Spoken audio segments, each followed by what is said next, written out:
So very good afternoon to you all, and greetings from London.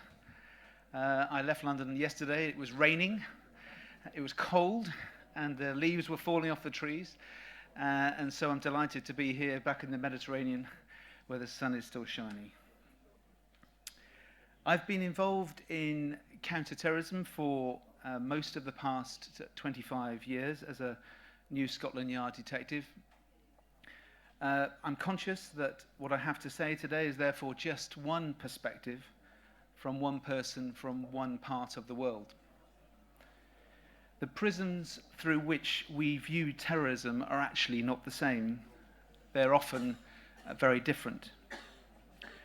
And it was interesting that your first day of your World Summit on counterterrorism was devoted to discussions on Hamas and Hezbollah. Yet in London, these groups would probably not get a mention in a conference on terrorism. Your terrorism priorities are clearly mostly closer to home, a challenge defined by your borders. The terrorism challenge that we now talk about almost exclusively is ISIS, or Islamic State. But our sands have been shifting too. We have at Scotland Yard one of the oldest counter-terrorism policing capabilities in the world, formed in 1883 to combat the Irish terrorist cells who were operating against the British government. In 1884, Irish terrorists actually blew up Great Scotland Yard. When I started in counter-terrorism in 1989, the Provisional IRA were blowing up buildings across Britain, trying not to kill people in the process, but trying instead to bring down the British government.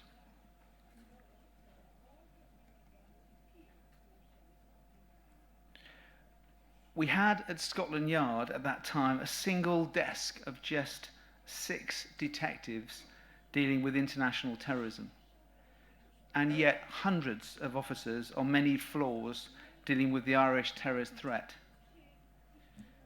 25 years later, we now have just 6 officers dealing with Irish terrorism and nearly 5,000 officers and staff across the UK dealing with international terrorism. In the years since 9/11, the UK has disrupted, on average, a major terrorist plot at least once every year. But in the past year, we have disrupted multiple plots by Islamic terrorists. We have made more arrests than at any time in our history, convicted more than ever, and have more live operations against Islamic terrorists and extremists than ever in our history. Just 4 years ago, when I started as head of our counter-terrorism command, Al-Qaeda was starting to look infiltrated and defeated. Then the war in Syria began, and what we've seen since is an explosion of threat, the creation of a narrative that has enticed tens of thousands of nationals from scores of countries across the world to join the latest jihad and help to create a new caliphate. We've seen ISIS overrun large parts of Syria and Iraq, the collapse of other states, Libya and Yemen, for instance, and conflict break out between Sunni and Shia across the Middle East. It is an ugly end to the Arab Spring. Europe, Britain, and many countries of the world are now struggling with the consequences. ISIS have taken terrorism to new depths. And these depths have had consequences for us that we did not foresee even a year ago. My command has been dealing with teenagers plotting terrorist attacks, including in countries far away. For instance, a 14-year-old boy from Lancashire in the north of England recently pleaded guilty to directing terrorist attacks in Melbourne, Australia.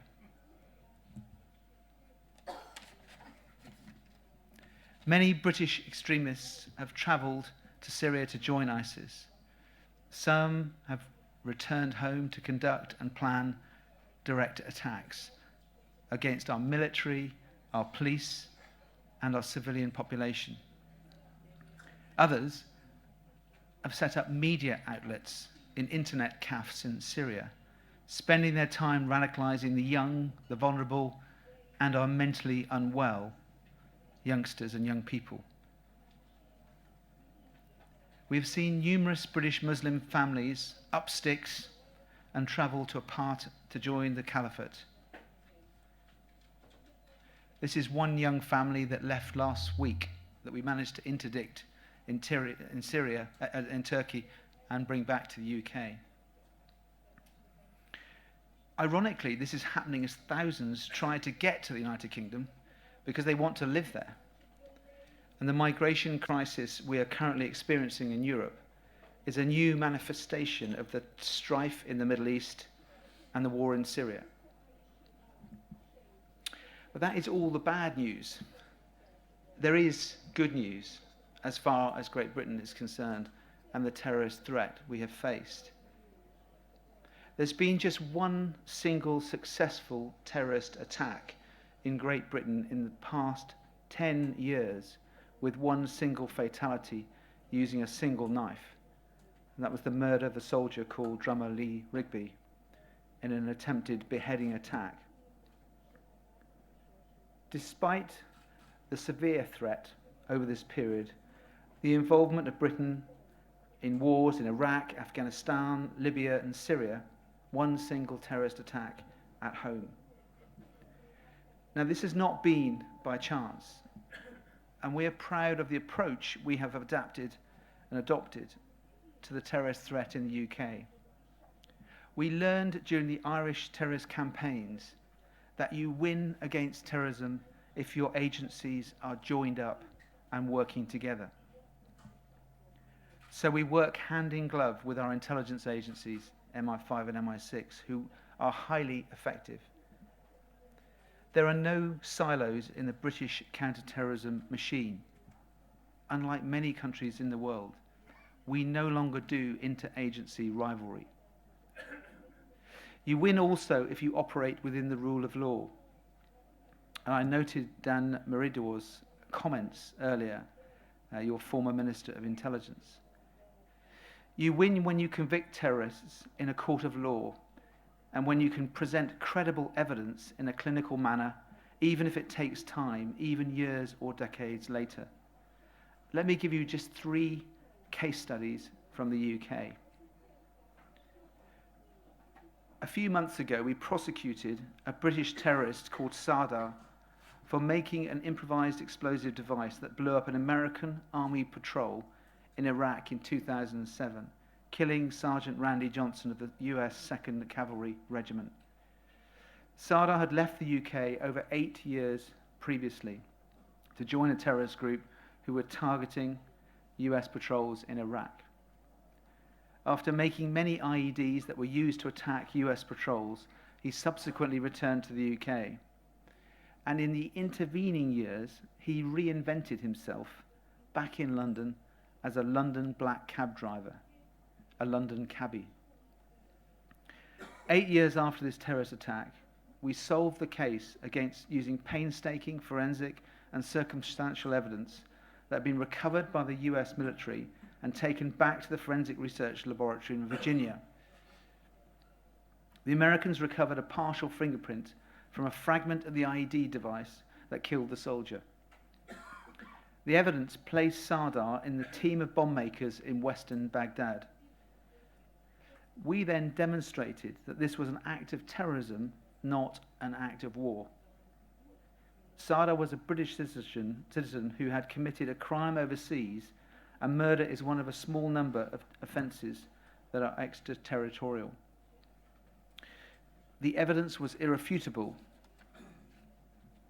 Using evidence from Iraq and America, we convicted him in London of committing an act of terrorism 8 years previously in Iraq. He was given a 38-year imprisonment sentence. Let me give you a second example. Earlier this year, a man called Imran Khawaja left his home in West London to join a British cell in Syria.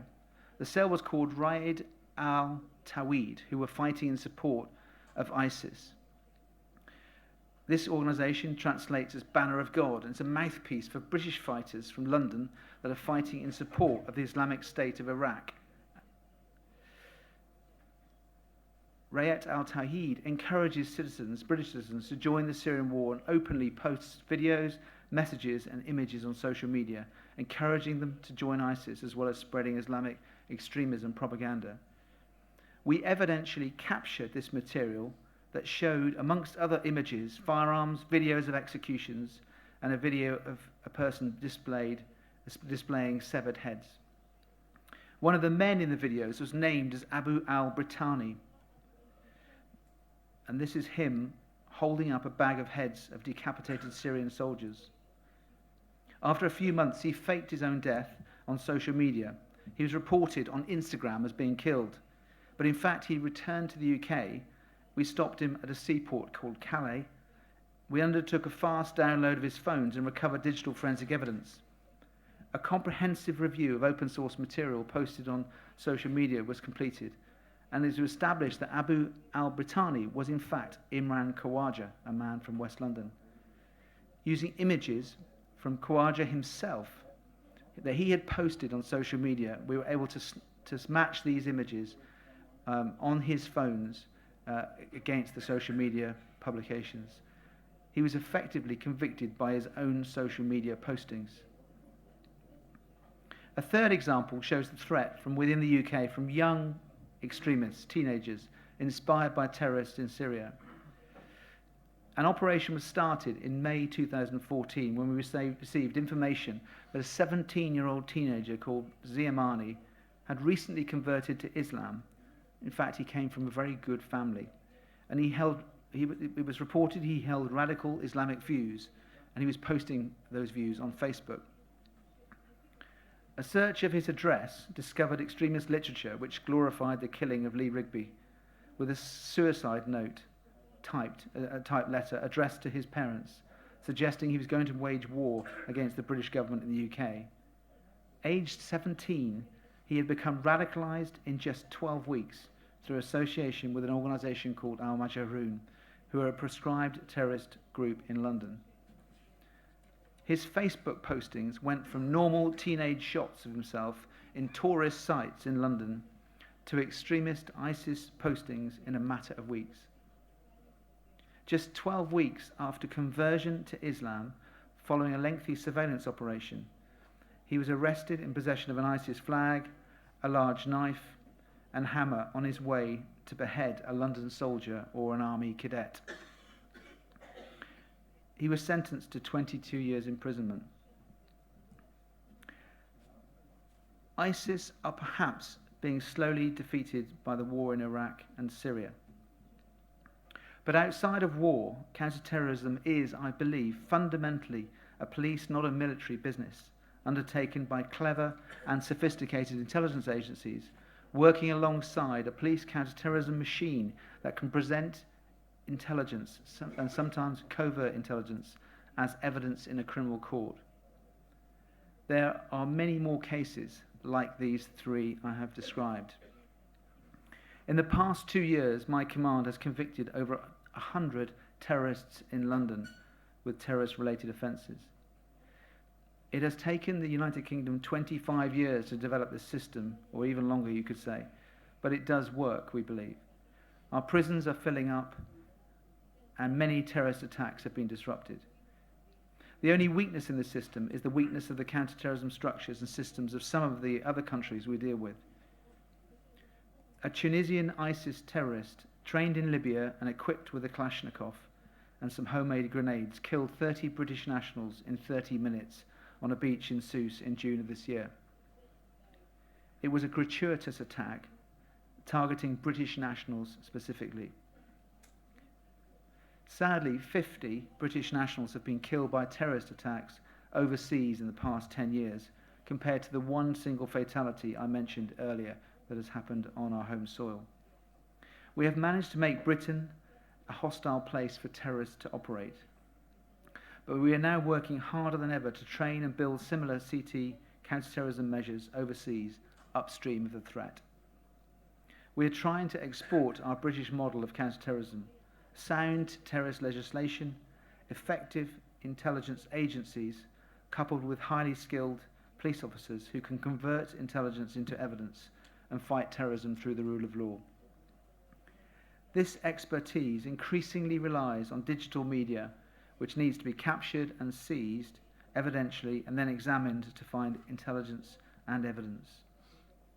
My officers are now working in 20 different countries, helping to build counter-terrorism capabilities and working upstream against terrorist threats, working alongside intelligence agencies from many different countries involved in terrorist disruptions. We deployed to Kenya to assist the Kenyans in their investigation into the Westgate shopping centre marauding terrorist attack in 2013, and to In Amenas in Algeria the same year following the siege that led to 6 British nationals being killed, amongst the 30-odd. We have helped the Tunisians and digital forensics and other expertise, and assisted their investigation, and are working in other countries to do the same, Somalia, Afghanistan and Iraq in particular. I deployed officers last week to Bangkok to assist our Thai police counterparts with facial recognition and CCTV expertise. The ethos that drives our work is the belief that terrorism is best defeated through the rule of law. There is no better outcome, no better deterrence, and no better sanction than a lengthy prison sentence. But I would say that, wouldn't I? I'm a police officer. Finally, as terrorism continues to thrive in our broken world, there is one other ingredient necessary to defeat it, and that is collaboration between nation states and the open sharing of intelligence between countries that share the same values. I hope that Israel shares with me the belief that we can defeat this threat by working together. I know you do, trusting our relationship through collaboration. I hope too this audience shares with me the belief that terrorism is best defeated through the rule of law in an ideal world. Thank you.